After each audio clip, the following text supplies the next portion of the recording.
Welcome to Your College Bound Kid, a podcast for parents, college counselors, students, and anyone who wants a weekly deep dive into the world of college admissions.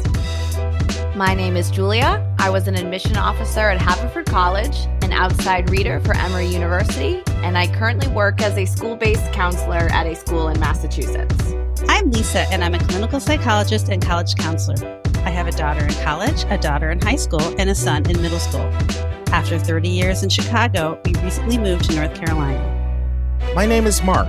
I'm a college coach in Atlanta and the parent of two daughters. Karis, a graduate of Davidson College, and she is the founder of the Spanish tutoring company, SpanishHelpToday.com. And Joy is a wellness coach at the Keenan Flagler Business School at the University of North Carolina in Chapel Hill. And I'm so blessed to be able to work alongside both my beautiful daughters at School Match for You, a college counseling firm that I founded in 2010. This week in the news, Julie and I will answer a question from a student who has a question about a book award he received.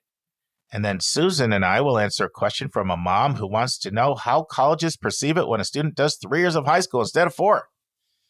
Lisa has the final part of her interview with Michelle McAnaney on the topic, how to maximize your campus tour experience.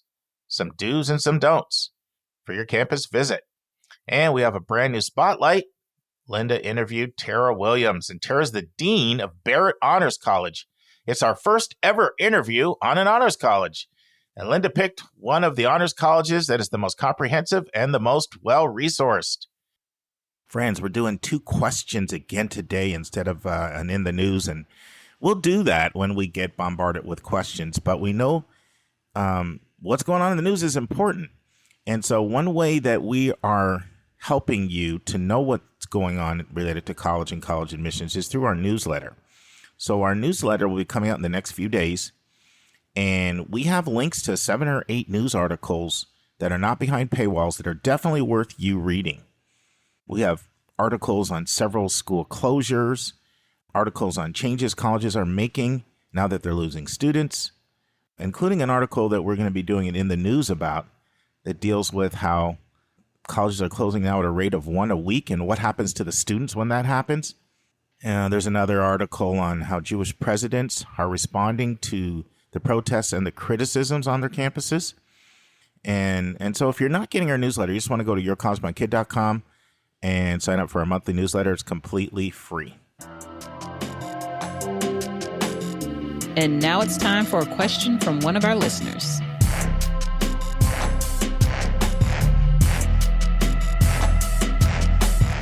All right, Julia, you're back. How are you? Good. How are you, Mark? Good. Excited to have you. And I'm so excited because we have a question from a student from Connecticut, and we know we don't get that many student listeners. Woohoo. So we're going to play this question from a student in Connecticut about book awards.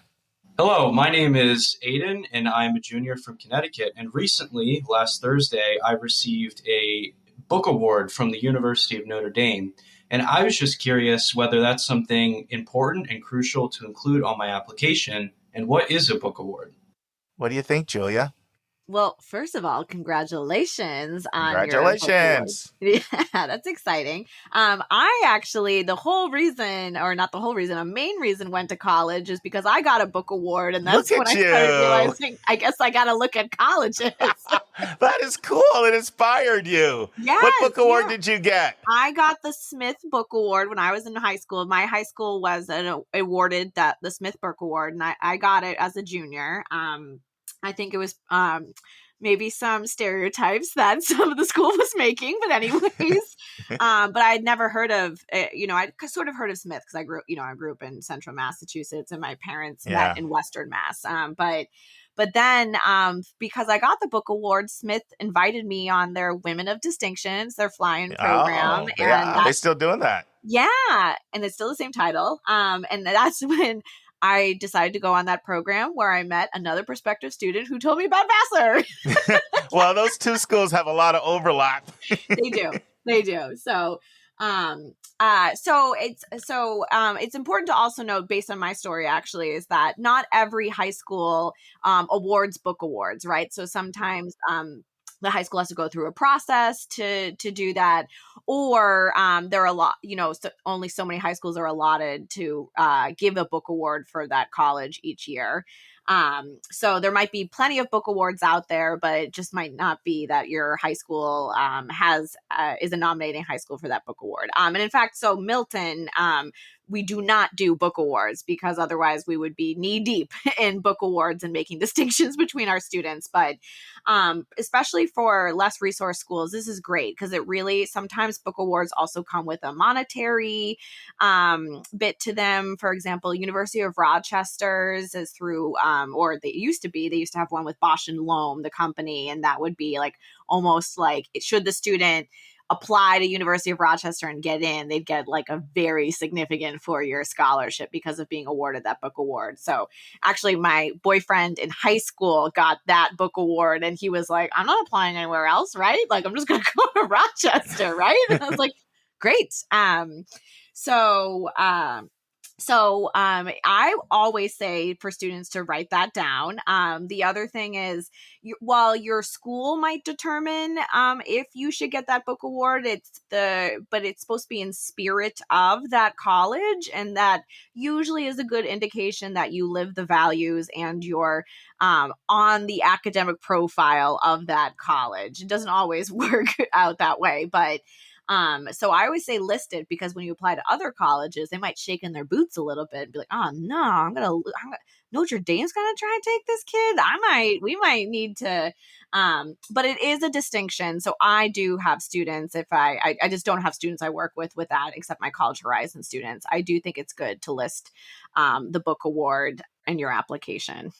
Yeah, I would completely agree. Normally, these are conferred by the school, by teachers. And so it's another way of showing like third-party substantiation, like another way of showing ratification. And normally they are an attestation to your academic prowess, your leadership, and your character. And they normally involve all three of those things. And so, I almost took this question and brought it over to the honors college conversation that we're going to have coming up, that listeners are sending in questions for, Julia, that we're going to have with Hillary and Susan and Vince. We're recording that on the 18th of June, just because that's the place where you could put it in the honors, your honors profile. Like, this is an example of an honor. They could go into, those 5 slots you get on the Common App for an award. Not every one of them comes with like the fly-in that Julia had. In fact, that's the exception, not the norm. So I don't want people to think, oh, do I get flown into the school and go to special programs? No, like that I got on the mailing list because I got the book award, and then they were like, oh, let's invite you to the flying. Yes, thank you. Yes, important distinction. No, well, good. Thanks for sharing that. But so that's important, and not all come with financial awards either. That also varies. And then Julia's point is very well taken, that if you got a book award from a particular college, it's going to be noted. They're not going to not notice it, but they're still going to perform their own evaluation of you in the context of your school, in the context of their applicant pool. And they're going to have more confidence in their ability to use all of the metrics that they use and their subjective evaluation to decide whether you're worthy of admission, just other than, oh, well, we weren't going to admit the student, but they got the book award, so I think we better admit them. Like, that's not I don't want to oversell their import. Right. But it's definitely a great thing. And in some ways, to me, it's better than someone saying like their high honor roll or some just pure academic distinction, because there's almost always that character component. It's not just that you're high GPA, It's almost always something involving like your character too. And teachers like saying like, I'm putting my imprimatur on this kid, not just, well, this kid got the highest grade in the class, but they're a total jerk, so we're going to give them the book award. Like, that's not how I've seen them given out. Is that your experience as well, Julia? Totally. Yes. And sometimes I've actually seen schools just not award a book award, just because they didn't feel like they had someone to really fit the parameters of the award. Yeah, so you should feel great, Aiden, just because this is your teachers saying, like, we respect the heck out of you. And you're the embodiment of, what we believe in education, and we believe you reflect the ideals of the institution, and we want to recognize you for that. So absolutely put it on your application. And I know that I could see somebody thinking, well, wait a minute. Demonstrated interest, like if I put a Notre Dame book award, am I going to psych out other schools for not offering because I got the Notre Dame book award? I don't feel that way. I can see why somebody would think that, but in my opinion, the pros outweigh the cons. Of any thoughts on that? Like, I feel like schools feel they won't necessarily assume that because you got a book award, you're going to go there. It's not like the high school teachers come to you and say, okay, we're going to give you a book award. What school do you want us to pick? And you got to pick Notre Dame. Right. That would be different. That would impact how schools would read you. If they said, you're getting a book award, name your college, you say Notre Dame, and then you put it on, then every college is like, well, okay, we know what his first choice is. Like, that's different. That's not how it works. Do you have any thoughts on sort of the demonstrated interest psych out factor? Because I can just see one of our listeners being concerned about that.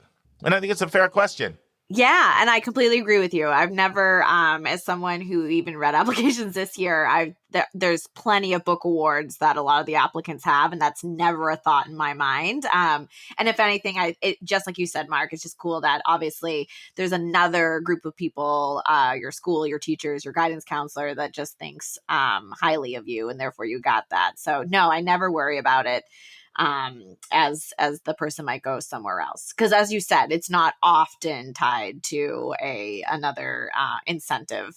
Sometimes you just really just get a nice book from an alum that year. That's really it. Sure. Listen, Aiden, thank you so much for saying your question. Please spread the word to other students, and other students, we love student questions. I always tell people, like, our listeners are parents and they're college counselors. It's hard for us to compete with TikTok for students because the modern attention span is not sort of conducive to a lengthy, in-depth podcast. But I was talking to a student I'm working with the other day, and she was like, I love your podcast. I almost fell out of my chair. I was like, you or your mom? Yeah. No, I love it. So we do have some student listeners out there too, which is cool. All right, friends. Susan's with me again today. Hi, Susan. Hey, Mark. And we both privately said this is one of the tougher questions that we've had. So we'll play the question, and Susan will share her sage advice. Hello, College Bound Kid Team. My two kids attend a fringe rural school in the Midwest area, and it's not a highly resourced school. Both kids are on track to take Calculus AB their junior year of high school and will have maxed out the advanced math offerings by junior year, as well as will have completed 4 years of Spanish, including the AP course, by their junior year. If they want to continue to advance in math, they would need to participate in the Running Start dual credit program their senior year of high school.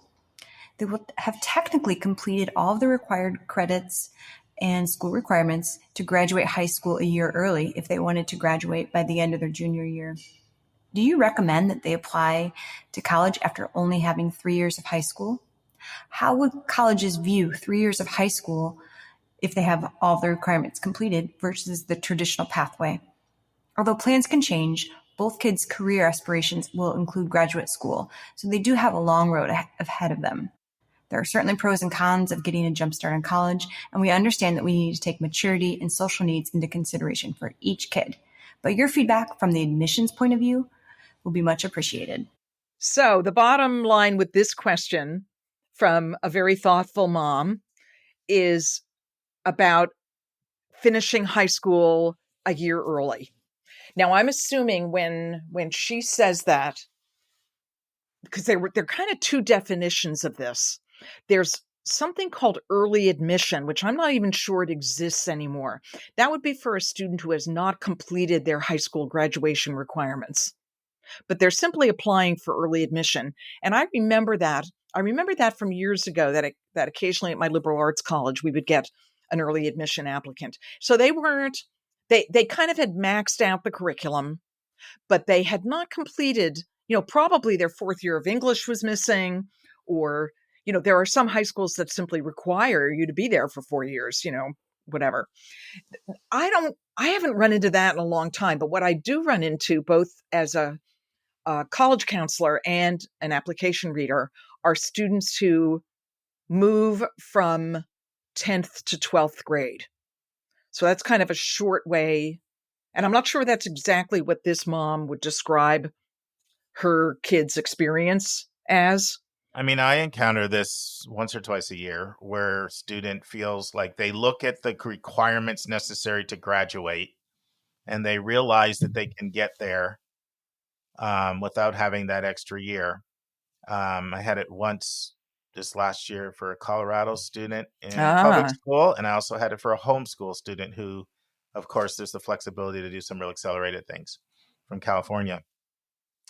And so that, in the case of one, they went all the way through the process and then changed their mind and decided to go back and do another year. In the case of the other one, they went through the process and shot at some of the hardest of the hard schools to get into, didn't have the success that they wanted, came back again, and this time they did get in those super selective schools with that extra year to not only build on the curriculum and build on the experiences and build on everything, and they just look that much stronger. So, I mean, some of this does depend on how selective of a school you're aiming at. The bar is going to be really high at the more selective schools. Now, they take them. There's younger kids at some of these schools, but they're, that unique kid that we don't encounter that often. Yeah. And, I've heard some of the Ivy deans of admission talk in recent years about they'd always rather see a kid who's a year older than a year younger. And especially boys. I mean, it's almost, we used to encounter this in boarding school all the time, Susan, remember? Yeah. You'd have kids that had the smarts, but not as much maturity, confidence, leadership. And and how many kids have we worked with over the years whose parents skipped a grade and regretted it? Or they did look at Karen, Susan's hands up over here. Oh, I'm a real example of that, boy. Yeah, or we've seen students. I worked with one this year who felt, my kid was smart. He's always really, really young, and I've always wondered what that extra year was like. And they're taking that extra year, and I don't even think I can remember a time somebody did that and regretted it. Well, and I know this mom's concern is what's going to be available to her kids in 12th grade, or whether they segue to community college. And she mentioned the Running Start program, which, is a program that is state sponsored and bridges community colleges with high schools. So that actually, I've worked with some students who have finished high school with an associate's degree from their community college. I've seen that in Florida, in Washington State, all over the place, that there is that dual enrollment where really by the time you're a senior, you have segued almost completely out of the school. In some cases, the community college courses are taught at the high school, but these associate degree programs often you have segued to being at the community college. I see it all around DC, around Washington, D.C., with kids that even at the community college level, they're still in high school, but they've moved into a vocational community college program where they graduate from high school with their diploma, but they also have a certified nurse assistant diploma or another very valuable trade type of diploma. But, Project Lead the Way, which we just talked about with another question. But there are other community college programs. I worked with a Florida student this year who was only going to be at his high school physically for one class.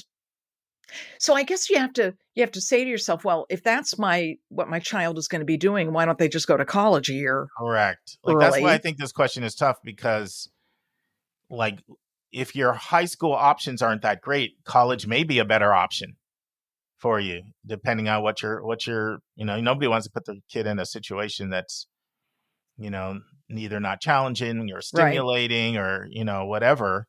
And so without knowing that, but I think she's mostly asking, how do colleges read it? How do they interpret it? Yeah, I'd say they're looked at very, very individually. Very individually. And was there a way for a student to enrich their 12th grade experience in a way that could have made them an even better candidate for college, academically and socially? A lot of parents will say, and I had this when, you and I were at boarding school, parents would say that, they're really ready for college. And this was before a lot of distance learning, and a lot of opportunities now are available to kids who can study. You can take a UC Scout course and fill in where your high school doesn't have a class, or all sorts of online support now for education. I know a lot of, I'm in the Philadelphia area, and Villanova partners with a lot of schools, public and independent, where kids can go over to Villanova in person and take a class.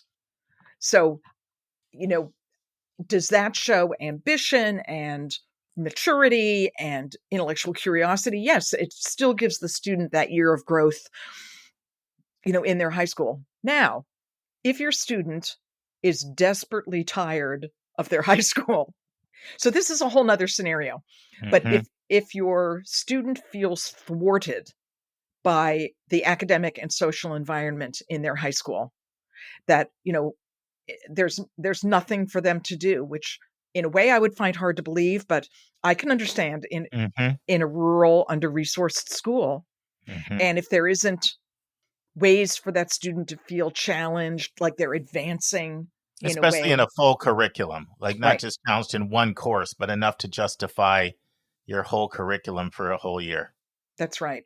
Then, I can understand if it's proving to be very negative. Now, in that situation, what a family has to guard against is a senior year that looks pretty dumbed down, right? So maybe there are only a couple classes at the high school that are at a level that would be challenging and appropriate, but is there a way to access, other classes on the outside, either online or in person?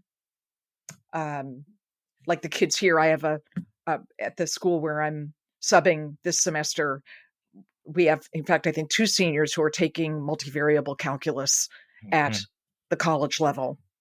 And we've built that into their program, kind of just so that they can have a really robust senior year.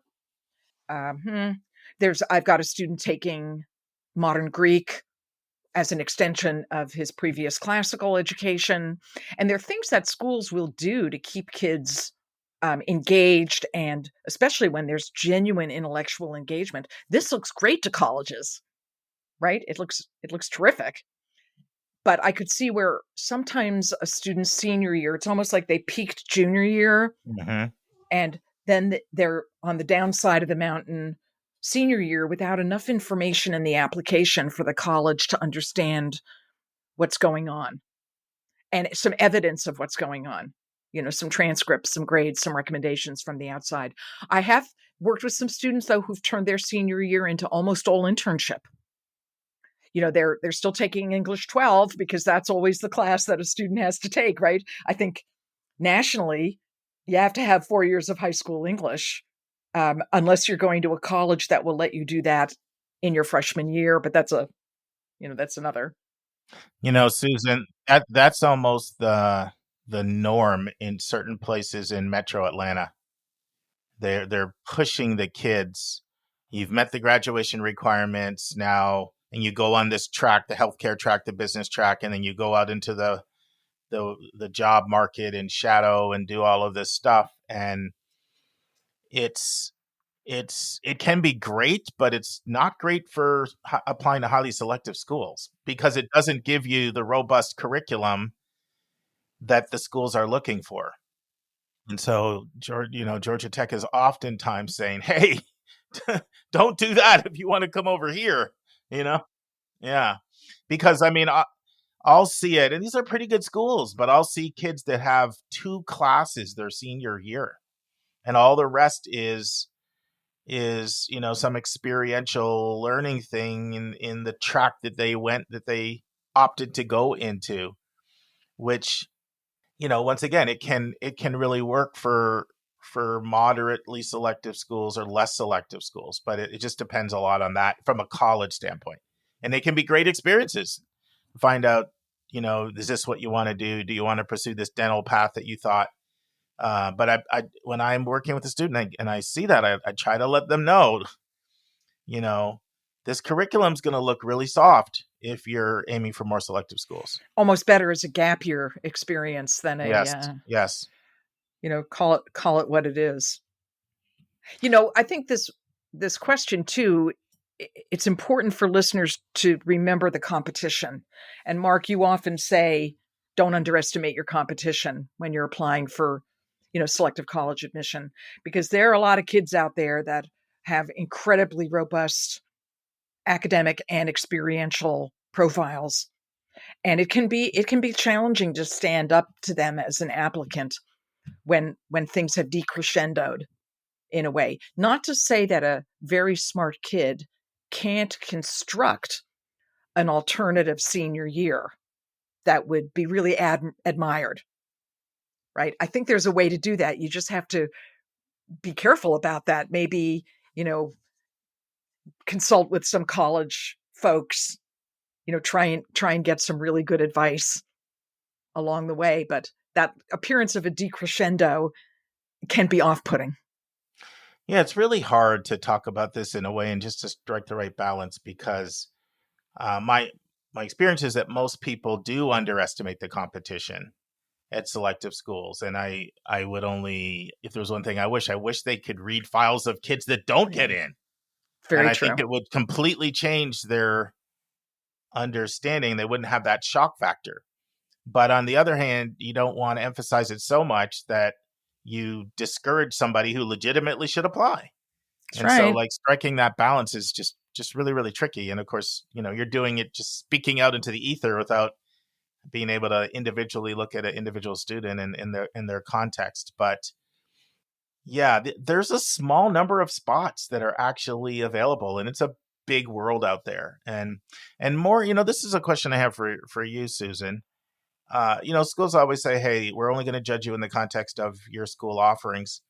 And I know they're sincere, but increasingly at the more selective schools, there's so many things available outside of the school that I fear a student sometimes may not look competitive if they just did status quo within their school and they're up against people that are accessing what's available outside of their school. What are your thoughts on that? Oh, I couldn't agree more. I mean, it's a huge difference from, kind of pre-internet and post-internet, Yes. Pre-remote learning and Yes. post-remote learning. And that was starting before COVID. I mean, in a way, Yes. the pandemic accelerated opportunities Mhm. for that were not in person. And we took a giant step forward in higher ed in terms of that. But now you just can't say, well, gee, my school only taught two years of Spanish. And then you're looking at colleges that say 3's the minimum and 4 is recommended, or whatever it is. Or Sure. I'm really interested in engineering, but my school doesn't offer, anything except for, physics 1. Mm-hmm. Or whatever, and that's where guidance counselors in the schools really have to be experts at helping kids find opportunities on the outside. And that's where, like Running Start in Washington State or, I think that can be tricky too, though, Susan, because unless it is more of an affluent, really 4-year college going community, mm-hmm. most of the kids in the school are doing like regional publics and schools around there. So, True. It's only going to be a more experienced counselor that's encountered that many students for whom they would really be aspiring to those schools and have the heft and the want to do it. Yeah. Because when you look at less resourced or even some moderately resourced schools and some non-college going populations, and you look at where kids go to college, it's a lot of local and a lot of regional publics, and the big thing is the flagship, and depending on the state, the flagship might not be that selective. I mean, you've got some flagships Yep, like that's true. Kansas, Kentucky, a Right. couple examples that take more than 90% of their applicants. God bless them. Yeah. It's always good news. Yeah. No, Great. the Arizona State model. We exist to try to great serve more schools. people. Yeah. Absolutely. Great schools with great honors programs and lower cost, and you name a it. number of our listeners have sent in. Nate Silver did a piece on making the case for public schools. It's time to go back. And I'm hoping we can probably come on and discuss it. It was pretty persuasively. I mean, obviously each situation is different. There's no one size fits all, but you're definitely starting to see the backlash against everybody trucking to try to get in a certain sector, because one of the reasons the South started to get really popular, right? There's been multiple articles that have been written, and we've talked about a few of them, but not all of them, that people rejecting the rat race to go to places that feel like they're a little bit more balanced between fun and intensity, cost price point at a little different point, and acceptance rate a little, little kinder and gentler. So never a dull day in the world of college admissions and higher ed, Susan. Very, very interesting. There's a lot of influences, a lot of competing priorities and influences out there. But luckily, we've got great colleges and universities. And I would say, in conclusion to this mom, if the guidance counselor at the high school isn't able to provide a lot of information about ways to beef up the students' senior year, what students have done in the past, then maybe talk to an admission counselor at one of the local universities or private colleges. Maybe do a couple of phone appointments to say, here, listen, this is what we're discussing in our family. And any sense of pros and cons. What have you seen kids do before? Any opportunities that you've seen in applications that looked really amazing? That's a great suggestion, and it's the kind of question that admission officers like to get. Oh, yes. That's a great question, as opposed to some of the ones that you get all the time over and over and over again. That's, the way they feel like they can be a counselor and can help and guide students. Great. Well, thank you so much. Keep sending these great questions our way. Hopefully they're terrific. Yeah. Thank you. Thanks, Susan. And now this week's interview with a special guest.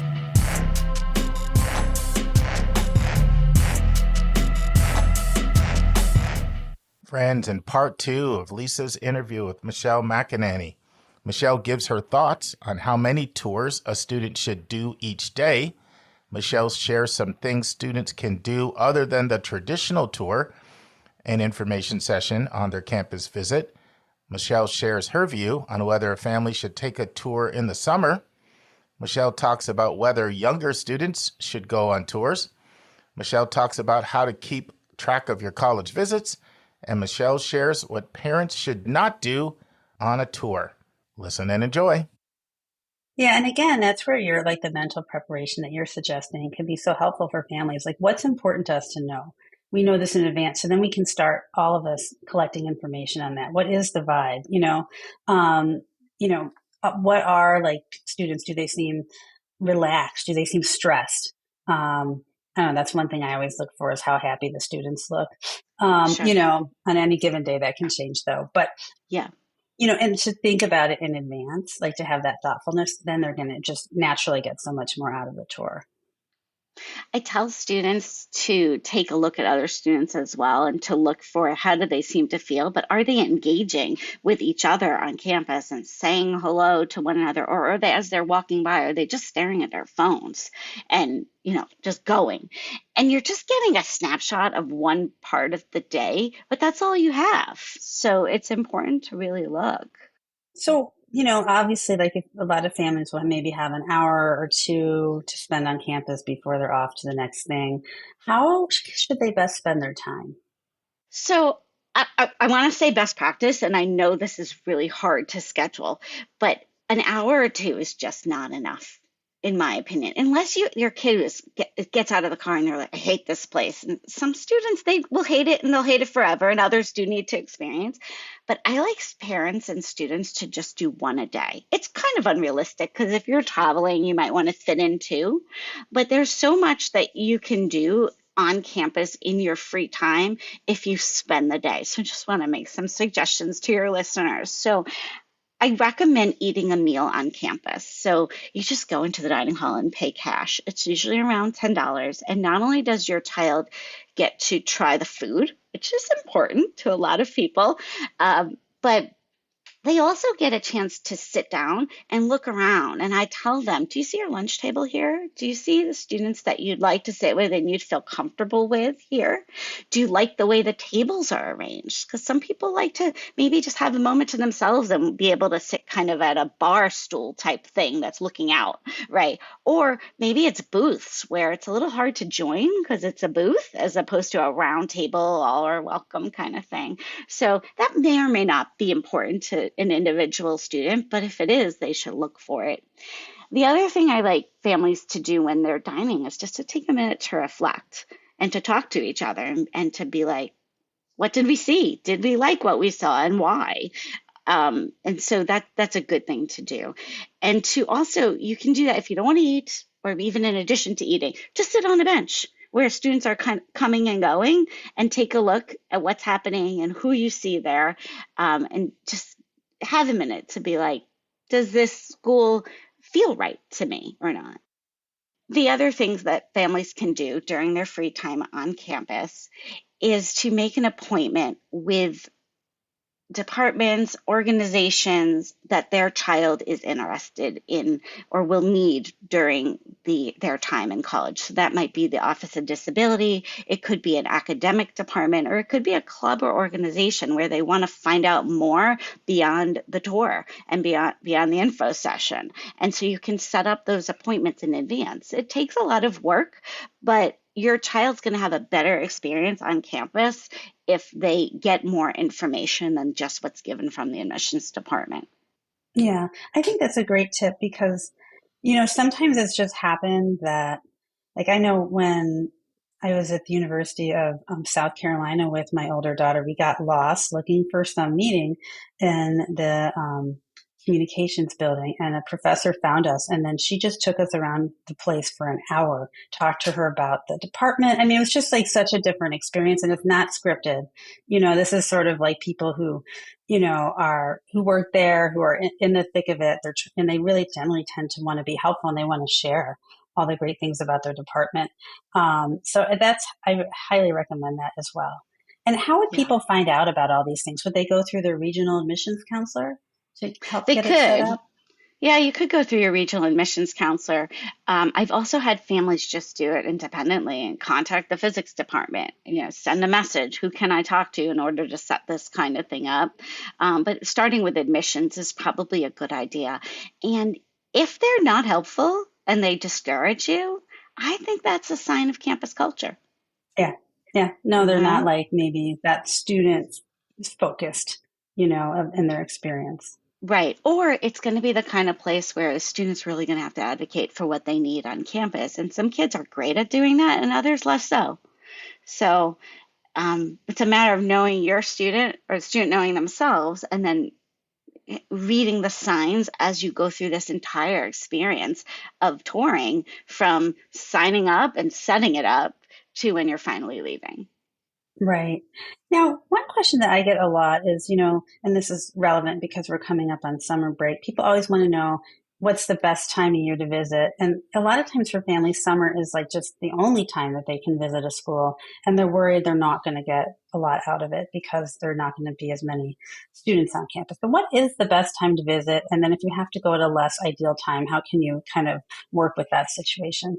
Yeah, I get this question a lot, and I hear people talk in my Facebook groups talking about why you shouldn't tour in summer. In my experience, just go. Go whenever you can go because life is busy and you're going to run out of time. So the best time to go is when students are on campus. That is most helpful for your student to see the culture on campus, see what the campus is like when it's alive and buzzy. Unless it's not a buzzy campus, then you need to note that too. And also, the other reason why I like students to go during the year, especially if they're a little bit younger, like 10th grade maybe or ninth, but even 11th graders, is you get as you're seeing other kids on campus, you start to imagine yourself as a college student. And that could really affect a kid and be like, wow, that's my future. And I should probably do my homework now or get involved in some extracurricular activities now because I want that future. So that helps them with that plan, But I think touring in the summer is second best. I do not think it's a waste of time. And if that's when you can go, go. Most families do revisit their final choices. And so if you saw a school your child likes in the summer, it's likely you'll go back to one or two of those schools, even if it's during accepted student stays in the spring of senior year. So, and then students will be on campus at that time. Mm-hmm. Yeah, that's a great point. Yeah, I think that, people are so busy and it costs money and it's so hard to plan things. You just have to go when you can and, just at least get some idea. Let's take a break to learn about Mark's recommended resource for the week.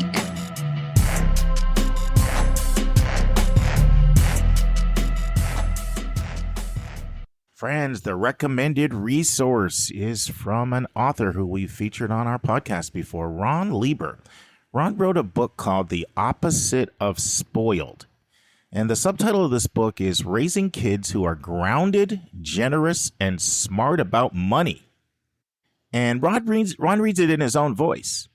It's really more of a parenting and child raising book about talking to your kids about money. And I'm going to be talking about the same subject with more specifics, completely focused on the college process. I'm going to be doing that on Monday's episode on 440.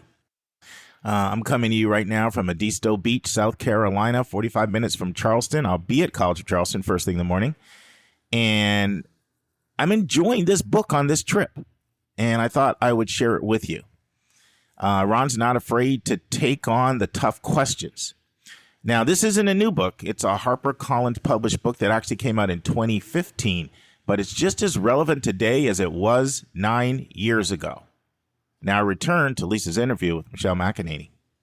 You mentioned younger students, so like a 10th grader, but sometimes people want to start, because maybe they're traveling to a certain region of the country with an 8th or 9th grader. How can the parents ease into college tours with those younger students? Yeah. I recommend something I call College Research Light. College touring light.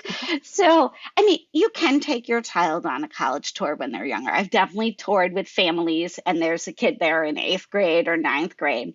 Some students are ready for that. And other students are like, I'm just starting high school. Why are we at this college? And I think that sometimes the way to do this is to bring your child to campus in a way that doesn't feel overwhelming. So perhaps you go to some type of event on campus. Maybe it's a sporting event or a performance or a speaker. That's right. And so you're doing something fun, your child's seeing a campus and getting familiar with a campus, but they're not feeling a lot of pressure or being bombarded with information from the admissions info session or the tour that they don't really need right now in order to engage in the admissions process. Another thing that you could do is to introduce your child to campus is take a look at some local campuses. Just if you have a dog, just take your dog for a walk on the campus. And then you're just walking your dog with your kid and they're noticing what's around them, but it's not overwhelming to them. Like, why are we talking about college so early? Right. Yeah, no, I think that's a great idea. Just like, these are what colleges are like and, just kind of getting a sense of the milieu. How can families best evaluate their visits afterwards? So you've done your spying. How do you create your spy report? Yeah.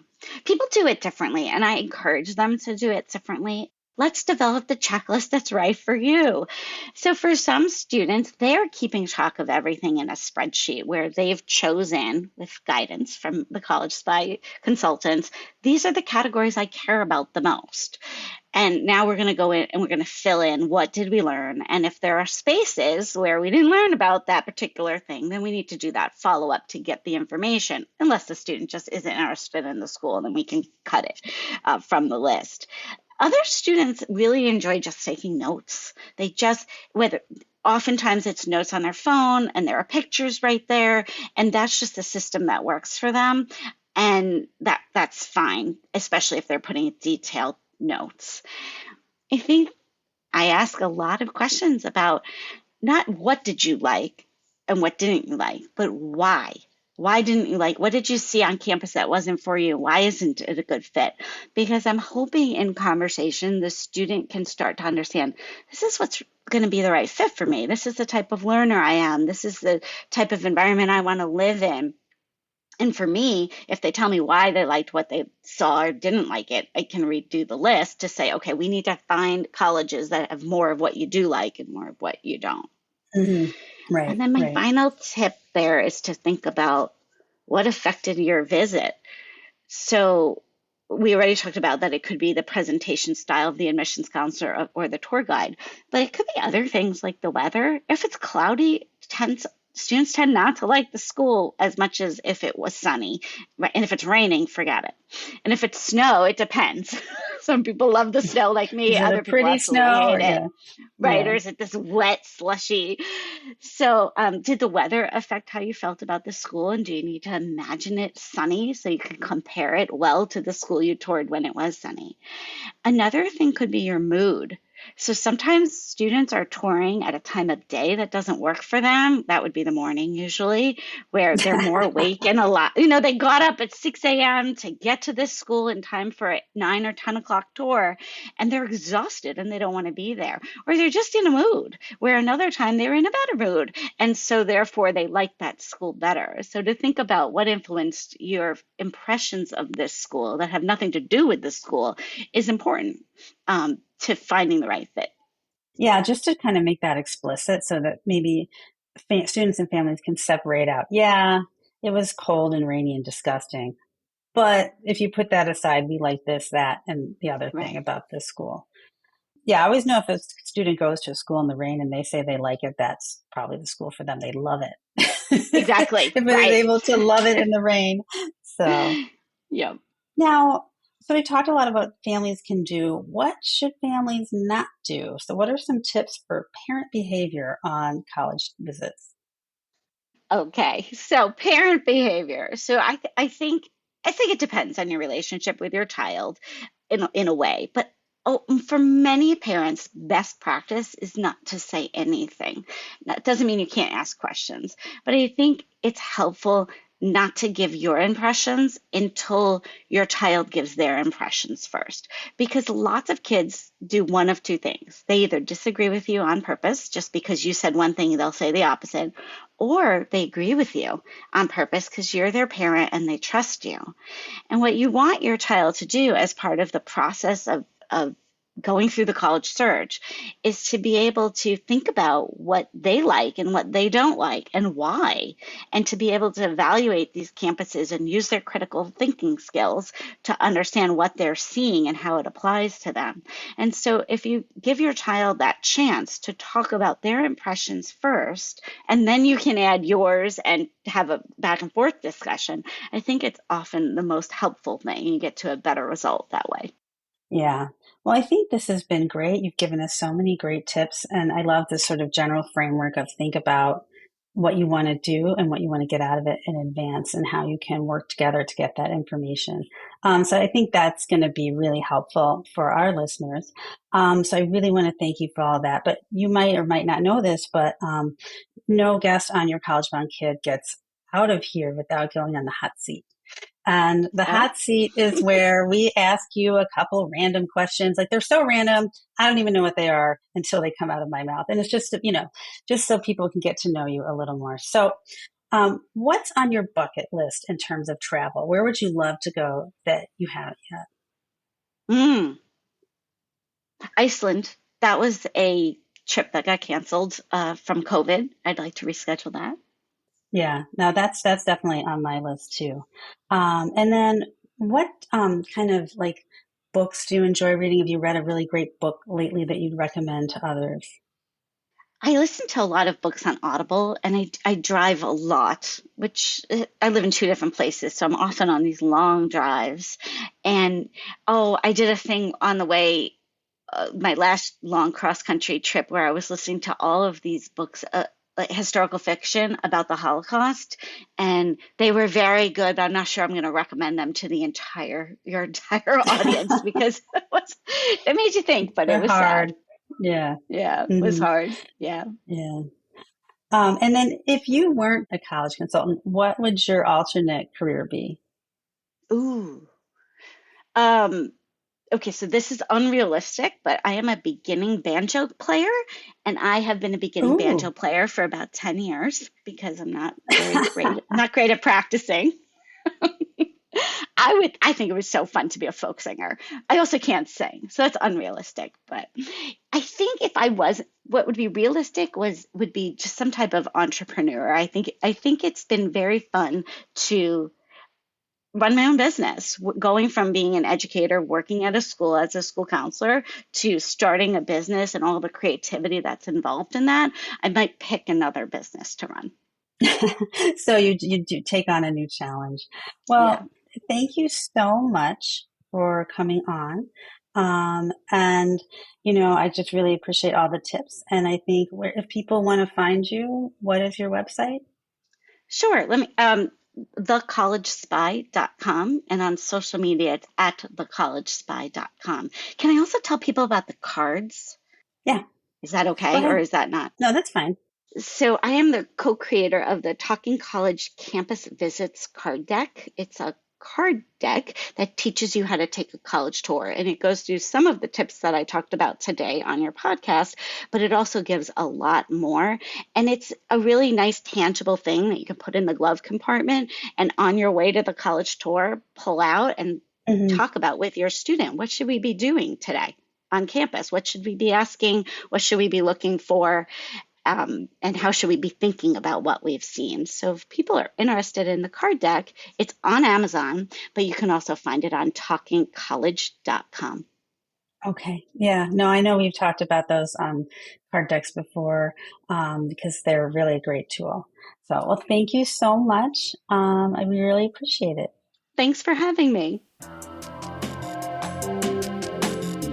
And now it's time for our College Spotlight of the Week.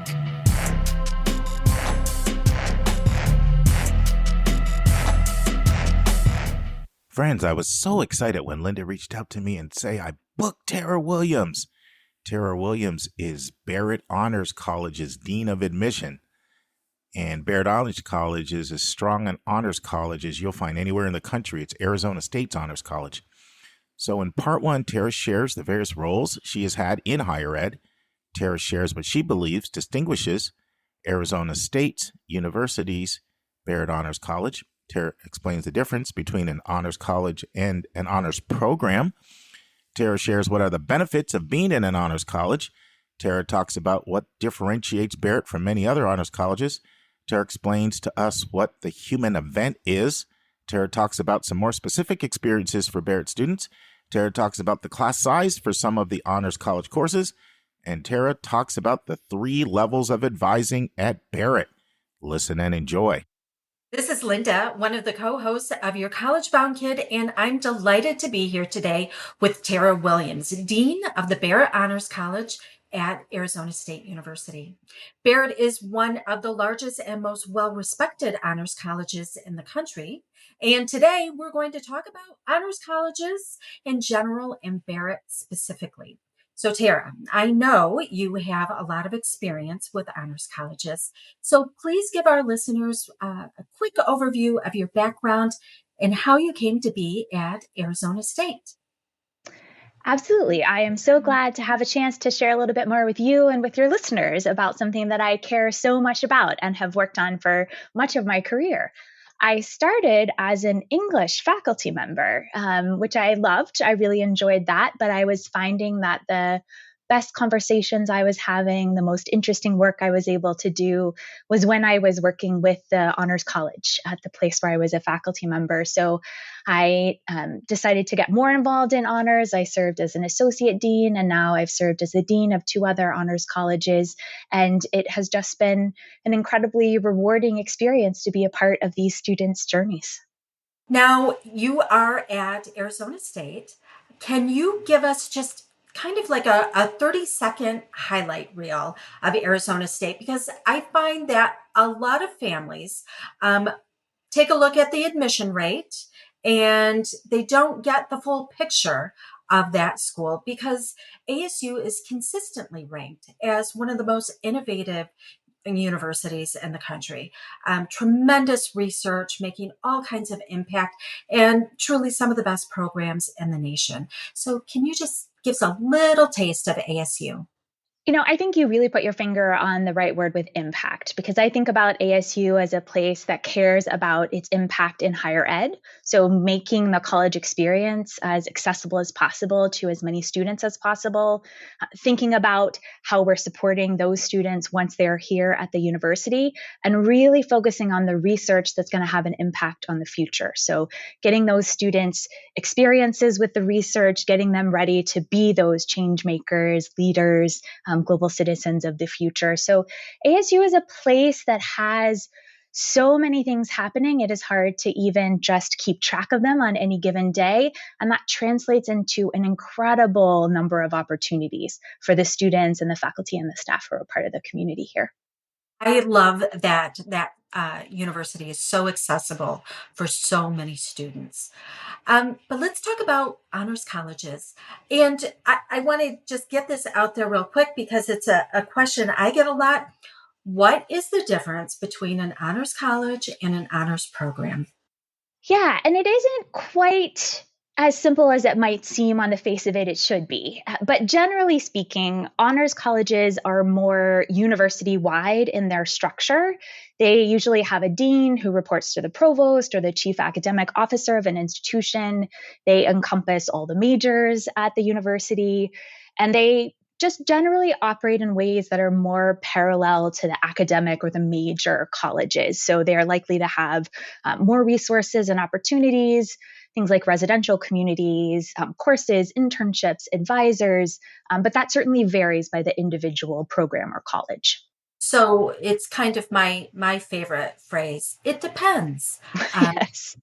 Because it does vary. Mm-hmm. But let's talk about benefits. So in general, what kind of benefits do you see for students who are part of an honors college?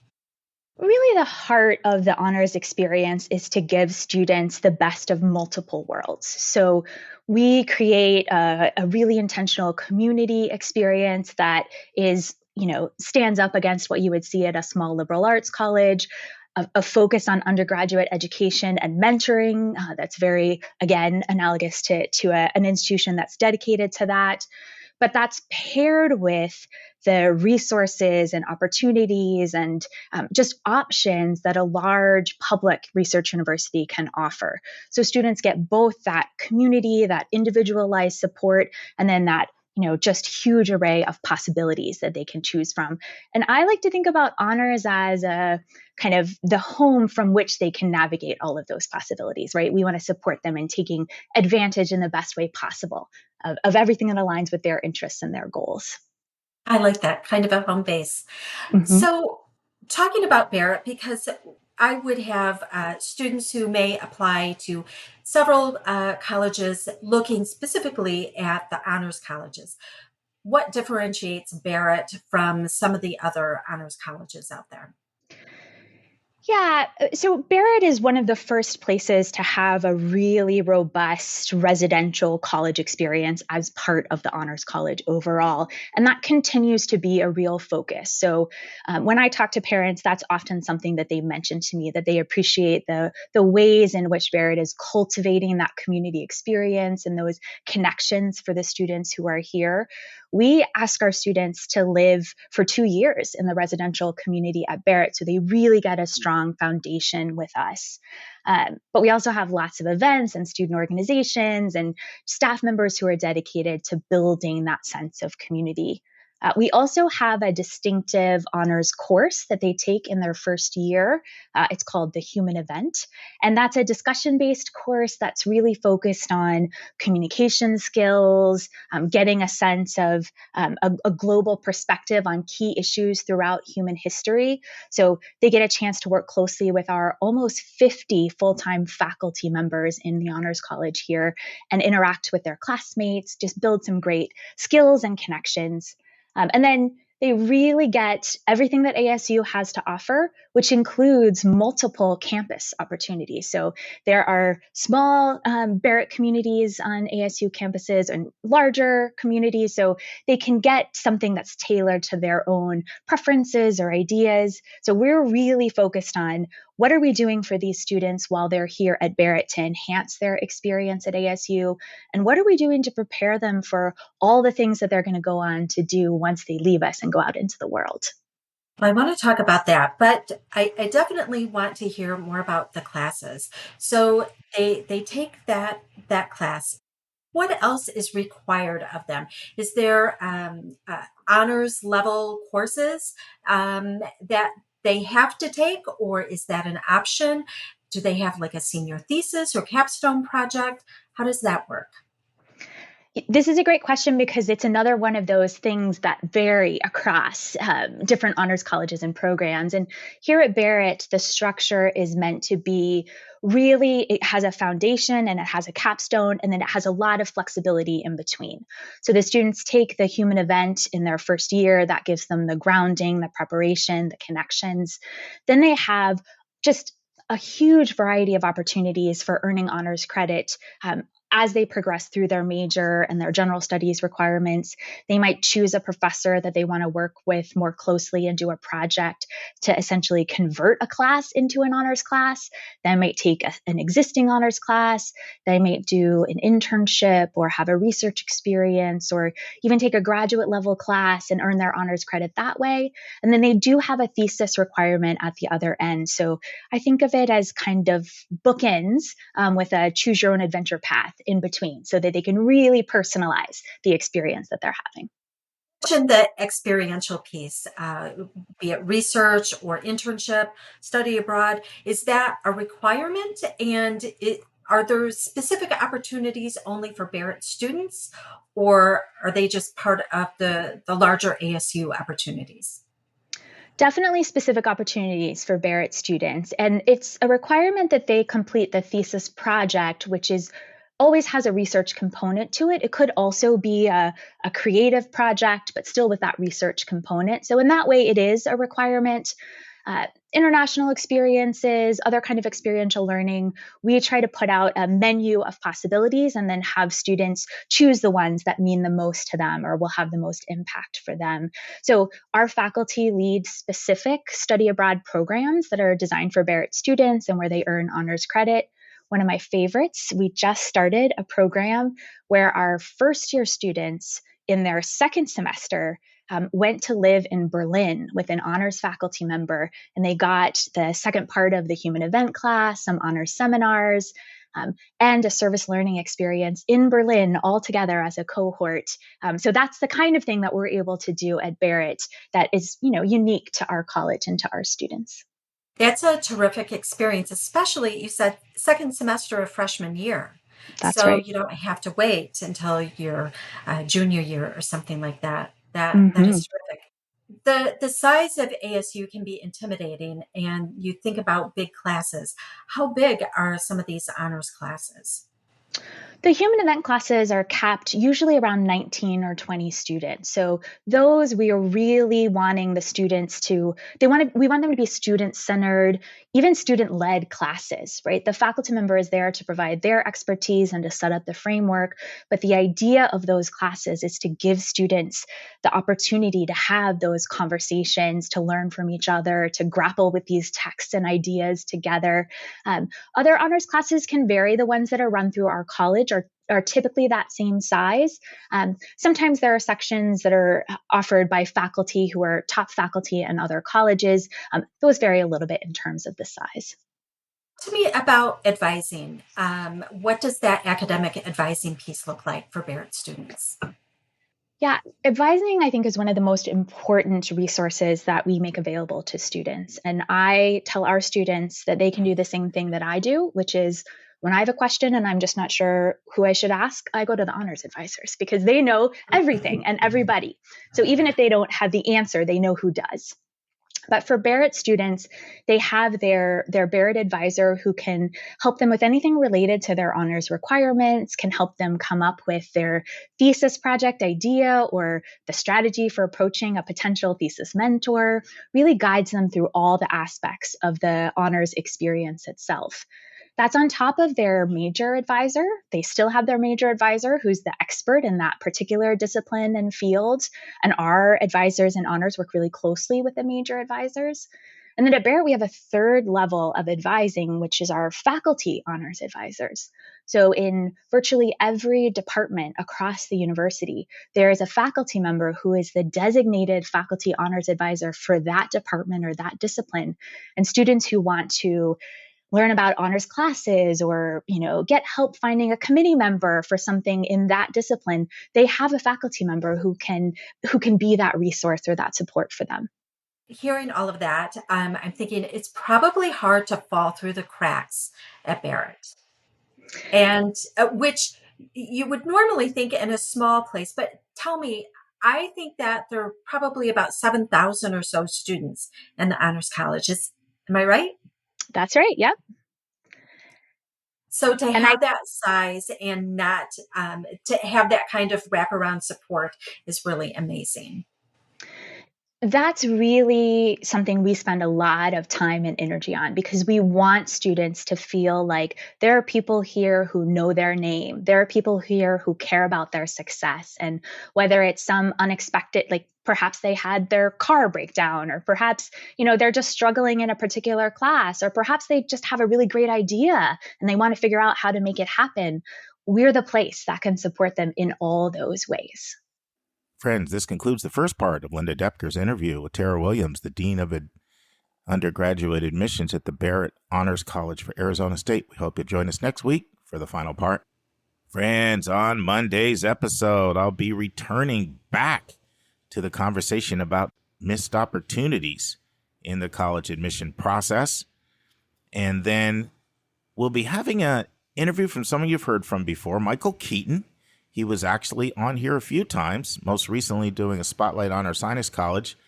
But Julie and I interviewed him on the importance of fit as well as selectivity. I think you're going to enjoy it. So I hope you come back Monday for that interview. And friends, remember, it's not where you go. It's not where you go. It's not where you go. But it's what your student does when they get to college. And it's what your student does when they get out of college. That is what will determine their career success. See you Monday, friends. And that's our show. A big thank you to you, our listeners, for tuning in this week. If you find this podcast helpful, please follow us and you'll get every single episode as soon as it is released. If you're interested, there are a few ways you can really support our podcast. You can click the share button and send it to your friends and acquaintances. You can help us pay our staff and our expenses by donating on our website. You can write a review for us on Apple or Spotify. I'm the producer of the podcast, but we have a fantastic team of 15. Shout out to our co-host, Dr. Lisa Ruff, Dr. David Williams, Linda Depker, Susan Tree, Vince Garcia, and Julia Esquivel. And to our substitute co-host, Sylvia Borgo. Our sensational sound engineer is Nemanja Motvich. Our amazing music is from Victor Allen Weeks. Marketing designs are from Kimberly Blass. Lily Parikh manages our Instagram. Our image editor is Talha Khan.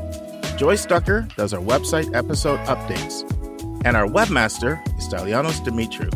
And if you want to have a coaching session with Lisa, Linda, or me, just text me at 404-664-4340. If you have a question you want us to answer, Or if you have a recommended resource or article you think we should discuss, just send it to questions@yourcollegeboundkid.com. Our favorite method is for you to record your own voice at speakpipe.com/YCBK. By the way, check out our website, where you'll find lots of content that is not on any podcast app. Our website is yourcollegeboundkid.com. If you want to learn about other hot admissions topics, follow us on Twitter at YCBK Podcasts. We think of you as our listening family, and we look forward to meeting again with you every single Monday and Thursday.